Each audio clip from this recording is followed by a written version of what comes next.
আসসালামু আলাইকুম রহমতুল্লাহ। মাখরাজের চিত্র নিয়ে আজকে ষষ্ঠ পর্বে হাজির হয়েছি। তো চলুন তাহলে দেরি না করে ভিডিও শুরু করে দিই। এখানে আমরা পড়েছিলাম 10টি মাখরাজ, 9টি মাখরাজ, 10টি।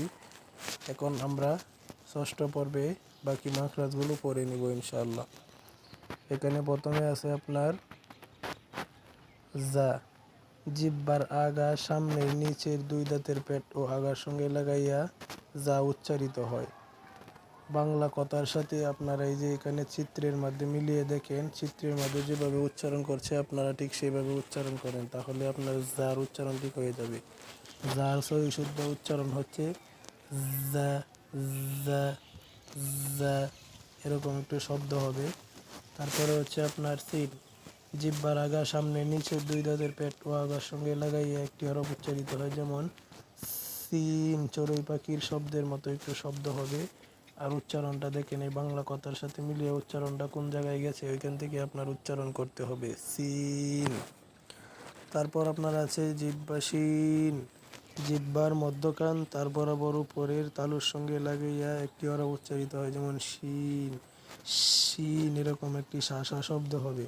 আর উচ্চারণ কিভাবে হবে বাংলা কথাই বুঝে নিন। জিহ্বার মধ্যখান তার বরাবর উপরে তালুর সঙ্গে লাগাইয়া শিন।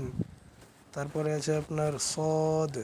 জিহ্বার আগা, সামনের নিচের দুই দাঁতের পেট ও আগার সঙ্গে লাগাইয়া একটি হরফ উচ্চারিত হয়, যেমন সদ। বাংলা কথাটা বুঝেন। জিহ্বার আগা, সামনের নিচের দুই দাঁতের পেট ও আগার সঙ্গে লাগাইয়া উচ্চারিত হয়। দেখেন, সামনের নিচের দুই দাঁতের পেট ও আগার সঙ্গে লাগাইয়া সদ উচ্চারিত হয়, যেমন সদ, সদ।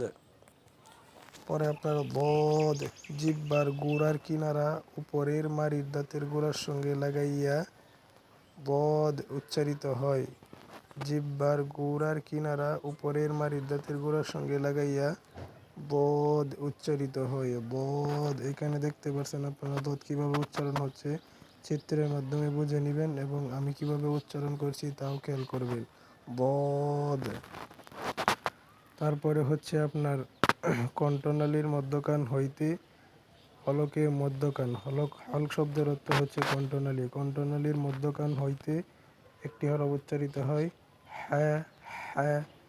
হ্যাঁ উচ্চারণ করার সময় মুখ এভাবে খোলা থাকবে, তারপর আপনি উচ্চারণ করবেন, হ্যাঁ। পরে আছে জিহ্বার আগা, সামনের উপরের দুই দাঁতের আগার সঙ্গে লাগাইয়া একটি হরফ উচ্চারিত হয়, যেমন ভ, ভ। প্রত্যেকটা মাখরাজের বাংলা কথার সাথে মিলিয়ে আপনি চিত্রের মধ্যে দেখবেন আর আপনি প্র্যাকটিস করবেন, সাথে আয়না নিয়ে বসবেন। জিহ্বার আগা, সামনের উপরের দুই দাঁতের আগার সঙ্গে লাগাইয়া ভ উচ্চারিত হয়, যেমন ভ, ভ। তারপর আছে আপনার ফা। নিচের ঠোঁটের পেট সামনের উপরের দুই দাঁতের আগার সঙ্গে লাগাইয়া ফা।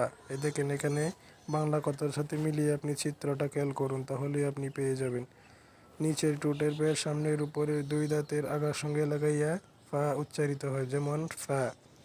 পরে আপনার কণ্ঠনালীর শেষ হইতে একটি হরফ উচ্চারিত হয়, যেমন গইন, গইন। কণ্ঠনালীর শেষ হইতে একটি হরফ উচ্চারিত হয়, যেমন গইন, গইনের উচ্চারণের সময় এভাবে উচ্চারণ করবেন, চিত্রের মাঝে যেভাবে দেওয়া আছে। কণ্ঠনালীর শেষ হইতে গইন উচ্চারিত হয়, যেমন গইন, গইন।